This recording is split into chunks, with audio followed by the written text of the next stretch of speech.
China tells U.S. Korea commander he crossed the line.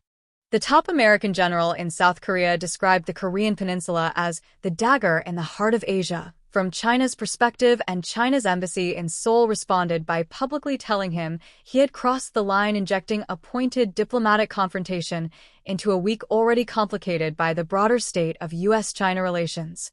General Xavier Brunson, commander of U.S. Forces Korea, the 28500-strong American military presence based primarily at Camp Humphreys in Pyeongtaek, made the remarks in a podcast interview hosted by the U.S. Army War College on May 22, 2026. The transcript was posted on the website of the Strategic Studies Institute at the Army War College. When they look out from the east coast of China, what they see is there's Korea, the dagger in the heart of Asia, Brunson said in the interview, elaborating that Japan served as that shield that's sort of a backstop for China's ambitions into the South China Sea, and the Philippines lay to China's southeast. To complete the regional picture, the comment was not a throwaway line in a casual conversation, but a deliberate strategic framing delivered through a formal academic military channel.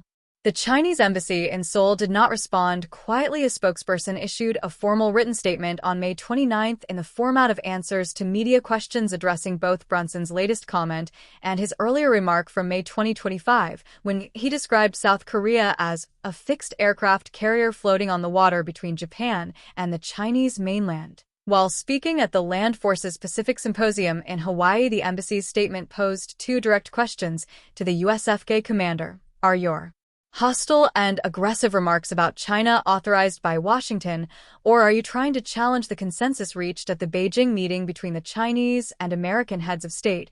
And does calling the host country an aircraft carrier or a dagger reflect your own belligerence, or are you trying to use other countries as pawns? The embassy also noted that some South Korean media had already published commentaries warning Brunson that you crossed the line, and added its own direct warning. We would also like to tell the U.S. Forces Korea commander that your rhetoric has indeed crossed the line. The statement concluded by saying China hoped Brunson would respect the countries in the region and do more to promote regional peace and stability. Diplomatic language that translates without much ambiguity as a demand that he stop. U.S. President Donald Trump conducted a state visit to China earlier this year, after which Chinese and American leaders announced they had reached consensus on building what Beijing described as a constructive, strategic, stable relationship. The Chinese embassy's statement explicitly invoked that consensus, framing Brunson's remarks as potentially undermining what the two countries' heads of state had agreed to at a diplomatic level. Whether a theater-level military commander's public commentary can genuinely destabilize summit-level diplomatic outcomes is a separate question, but Beijing's decision to raise it publicly puts Washington in the position of either clarifying whether Brunson's views reflect official policy or allowing the ambiguity to stand.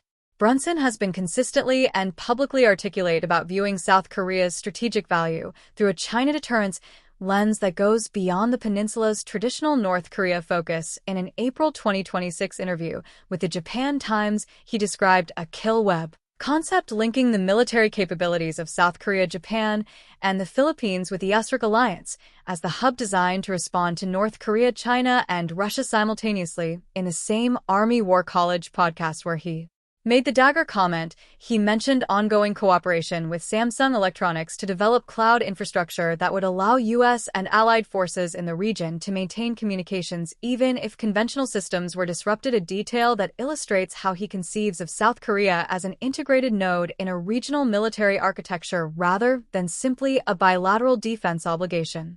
South Korea's reaction to Brunson's comments has been complicated by its own diplomatic positioning. Seoul has been simultaneously managing alliance modernization negotiations with Washington, trying to preserve economic and trade relationships with Beijing, and navigating a domestic political environment in which any suggestion that South Korea is being instrumentalized as a weapon pointed at China carries significant sensitivities. The Korea Jongong Daily was among the outlets that published the "You crossed the line" warning directed at Brunson, which the Chinese embassy specifically cited in its statement, suggesting Beijing was monitoring South Korean domestic media responses closely and choosing to amplify the most critical voices.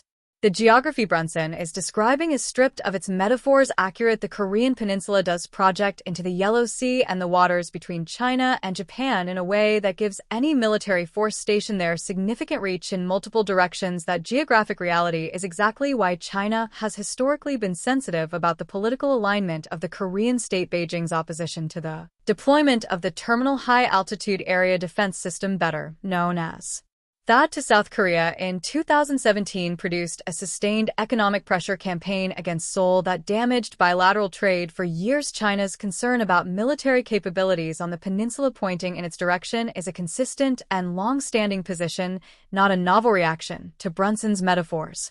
What Brunson's remarks have done is give that concern a quotable and blunt American confirmation delivered through a formal military academic channel rather than leaked or implied, whether that serves U.S. strategic communication interests in a week when the broader U.S.-China relationship is being described in terms of constructive stability is a question that the State Department and the National Security Council are, presumably now working through. Brunson has not withdrawn or qualified the remarks, and Washington has issued no public response to Beijing's demand that the comments be walked back.